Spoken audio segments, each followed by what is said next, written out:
یہ اسلام کا مزاج نہیں ہے، اسلام اس بات کو پسند نہیں کرتا۔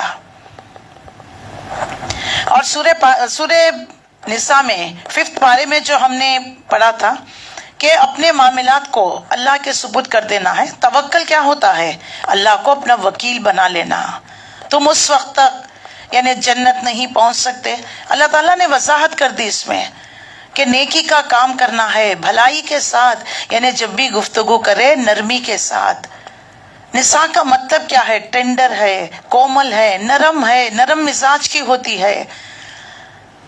تو اللہ تعالیٰ نے عورتوں کو تو بنایا ہی سافٹ، بہت نرم دل ہوتی ہے، پسیج جاتی ہے کسی کی تکلیف کو دیکھ کر، لیکن جب اس کے ساتھ جو ہے ظلم و زیادتی کرو گے تو یہی نرمی اس میں ریبیلینس پیدا کر دیتی ہے اور حسد پیدا کر دیتی ہے، بغض پیدا کر دیتی ہے، دشمنی پر اتر آتی ہے۔ تو لہٰذا جو چیز جس کام کے لیے بنائی گئی اس سے وہی کام لینا ہے، ورنہ اس کے ساتھ ظلم و زیادتی ہو جائے گی۔ اللہ تعالیٰ نے سورہ نساء میں 5 پارے میں یہ تمام چیزیں وضاحت کر دی گئی ہے، اور اس میں جو اہم ترین بات جو بتا دی گئی ہے وہ یہ ہے کہ اطاعت رسول پر بہت زور دیا گیا ہے۔ جب تک تم اطاعت رسول نہیں کرو گے، رسول اللہ صلی اللہ علیہ وسلم کی اطاعت نہیں کرو گے، تم پر رحمت نازل نہیں ہوگی۔ تم پر اگر رحمت نازل ہونی ہے تو تمہیں اطاعت رسول کرنی ہے۔ اطاعت رسول میں کیا آتا ہے؟ جیسے رسول اللہ صلی اللہ علیہ وسلم نے کس طریقے سے بیویوں کے ساتھ، عورتوں کے ساتھ آپ صلی اللہ علیہ وسلم نے معاملہ کیا ہے، اس طریقے سے اگر عورت میں کوئی بگاڑ آ جائے، کوئی ایسی بات ہو جائے تو وہ بھی بتا دیا گیا ہے کہ پہلے تو واعظ نصیحت، اس کے بعد بستروں سے الگ ہو جانا، اس کے بعد جو ہے ہلکی سی مارنا۔ لیکن ہمارے پاس بات گھروں میں شروع ہوتی ہے طلاق سے، فلانا کام نہیں کرو گے تو طلاق، فلانا کام نہیں کرو یہ چھوڑے گی تو طلاق، طلاق طلاق طلاق۔ ایسا ہے کہ ٹپ آف دا ٹنگ پر طلاق کا لفظ رہتا ہے۔ دین اسلام ہمیں ان تمام چیزوں سے منع کرتا ہے۔ عورتوں کو یہ اذیت دینے کا معاملہ ہوتا ہے کہ ان کے ساتھ ظلم و زیادتی کا معاملہ کرنا، دین اسلام ہمیں ان تمام چیزوں سے منع کرتا ہے۔ عزت کرنا چاہیے۔ شوہر جب تک عورت کی عزت نہیں کرے گا، بچے ماں کی عزت نہیں کریں گے۔ باپ کو جو گھر میں دیکھتے ہیں کہ ماں کے ساتھ کیا رویہ ہے، گالم گلوچ دیکھ رہا ہے، مار پیٹ کر رہا ہے، تو وہ بچوں کے ذہنوں پر کیا اثر پڑے گا؟ کبھی باپ اپنا جو ہے روب جھاڑنے کے لیے ماں کو غلط ثابت کرنے کی کوشش کرتا ہے، ماں بچوں کو اپنی طرف کرنے کے لیے باپ کو غلط ثابت کرنے کی کوشش کرتی ہے۔ یہ میاں بیوی کے جھگڑوں میں بچے رل جاتے ہیں، بچوں کا ذہن جو ہوتا ہے وہ بٹ جاتا ہے، ان کے اندر جو ہے ایک ایسی جو ہے ایک کرمینل مائنڈ ان کا تیار ہو جاتا ہے، بغض پیدا ہوتا ہے، کبھی عورتوں کے ساتھ بغض تو کبھی باپ کے ساتھ بغض ہو جاتا ہے۔ تو لہٰذا یہ ہماری دنیا ہے اور ہماری آخرت ہماری اولاد ہی ہے۔ تمہاری اولاد تمہاری جنت یا تمہاری جہنم ہے، تو کیا اس طریقے سے ہم ان کو ضائع کر سکتے ہیں؟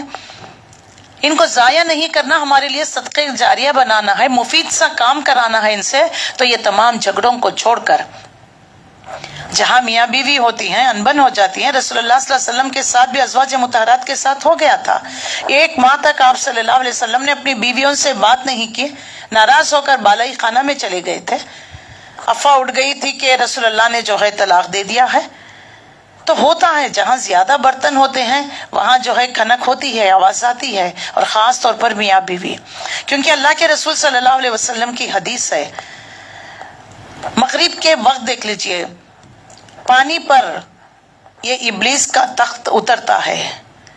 اب جو ہے اس کے چیلے چپاٹے جو دنیا میں بھیج دیا جاتا ہے فتنہ فساد تباہی بربادی کرنے کے لیے، وہ آ کر اس کو رپورٹ دیتے ہیں۔ تو وہ سنتا ہے، ایک کہتا ہے کہ میں نے اس کو شراب کی لت لگا دی، کوئی کہتا ہے کہ میں نے اس کو برائی میں ڈال دیا، وہ سنتا رہتا ہے۔